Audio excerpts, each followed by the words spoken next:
My name is Seth and I'm Vice President of Q Sales Inc. and this is a virtual inspection by video. Okay guys, what we have here is a Kubota U45 Super Series. I'm going to walk around, take a look at the major components, and then we're going to run the machine. Here is the left track. If you're sitting in the machine, it's in very good condition, like new. There's a couple little scratches, but nothing major. Sprockets are in excellent condition, as you can see here, and here's up underneath the tracks. Here's the top middle roller. And here's the idler. The sheet metal's in good condition. At the bottom here you can see there's some light dings and whatnot. But up on the top of the cab, all the glass is in the doors and in the cab, and the sheet metal's in very good condition. The paint's pretty good. Around the back here, as you can see, the decals are in good condition for the most part. As you can see here. Here's the right side track. If you're sitting in the machine, it's in like new condition as well, as you can see here. Right side sprocket, excellent condition. Top middle roller, idler. Here's the hydraulic angle blade. This is all in excellent operating condition. It works really well. There's no issues with it. Everything works really well there. Here is the serial number plate. The U45-3SS. The serial number of 30709. Here is the bucket on the machine. It's just a standard tooth bucket. I think it's like 24 inch, as you can see here, with quick attach. The machine is also equipped with a hydraulic thumb, which works excellent. Stick is in excellent condition, as you can see here, as well as the boom. All the pivots and pins and everything are tight. There's no excessive play anywhere. Here's up inside the cab. The seat's in very nice condition. As you can see here, all the controls are in good functioning condition. Here's your control panel, Kubota IC system, and here's your heat and air, throttle, everything, a cup holder, hydraulic control, and fuse box.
The other feature that this machine has, it has the auto idle. So if you push this button, it'll automatically, if you're up in the high zone, it'll automatically idle it down to under 1,000 RPMs.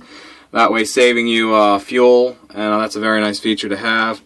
So this is a very nice, good running operating machine. I hope you enjoyed the video. Please like it, comment on it, and share it. If you have any questions, you can contact me at the phone number or email me. Thank you.